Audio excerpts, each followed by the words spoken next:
You might say that men and women are better at different things. You might say men are physically stronger, women are more naturally caring.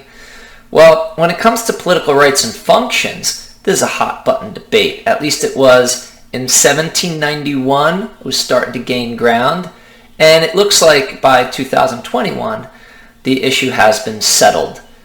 But my name is Paul Pasolka, Ivy Masters Learning Center at ivyMasters.com, and today we're going to look at Test 3, Section 1, Number 41, which deals with this topic. Number 41 reads, how would the authors of Passage 1 most likely respond to the points made in the final paragraph of Passage 2?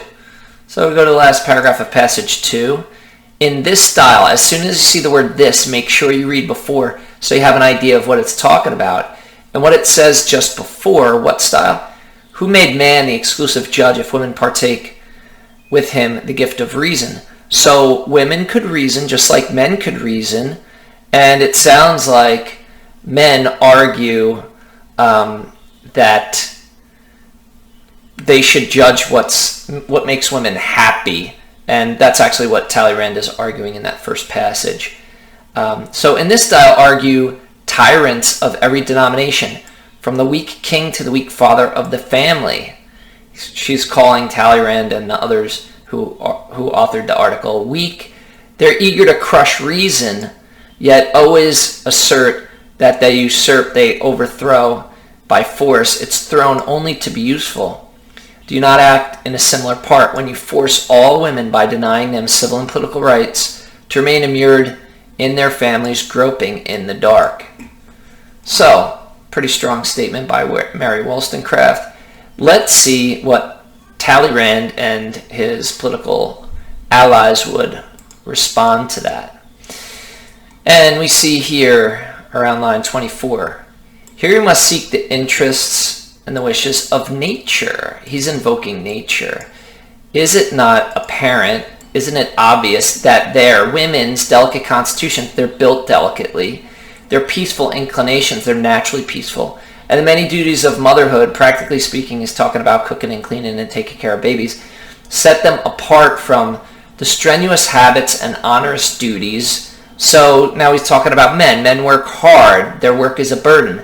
And summon women to gentle occupations. He's saying cooking, cleaning, and taking care of babies, that's gentle work, and the cares of the home. And is it not evident that the great conserving principles of all societies, which makes the division of power a source of harmony, he's saying there's harmony when men and women's roles are different, has been expressed and revealed by nature itself, when divided the functions of the two sexes in so obviously distinct a manner. Again, he's calling on nature, saying that it has divided men and women's roles. We go to the answer choices for number 41, and answer choice A, women are not naturally suited to the exercise of civil and political rights.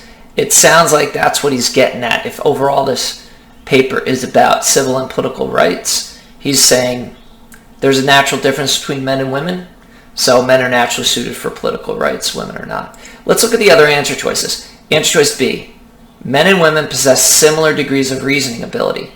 Now, that's something that Wollstonecraft is arguing. Talleyrand stays away from the argument of whether men and women have equal reasoning ability. He may or may not agree with that. We don't know. And also, when you read the top here, sometimes students get confused. Are they asking about what Passage 1 would say, or asking about what Passage 2 would say? Then all you got to do is read half of the question.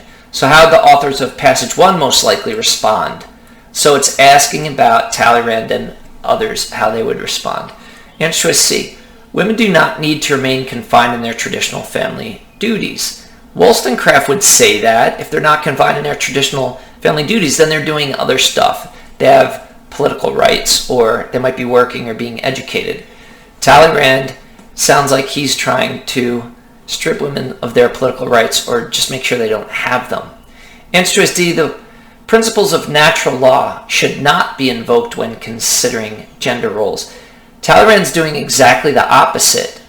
He is calling upon what he would say is natural law, and he's saying that that should dictate what men do and what women do, and that is why women are not suited for political rights and functions. Thank you for joining us today. If you like this video, click like. You could share it with someone who has trouble with these paired passage questions. If there's any question you'd like to see answered from any official PSAT or SAT or ACT, leave that in the comments. I'd be happy to shoot a video on it. And click subscribe so you don't miss anything. Have a great day.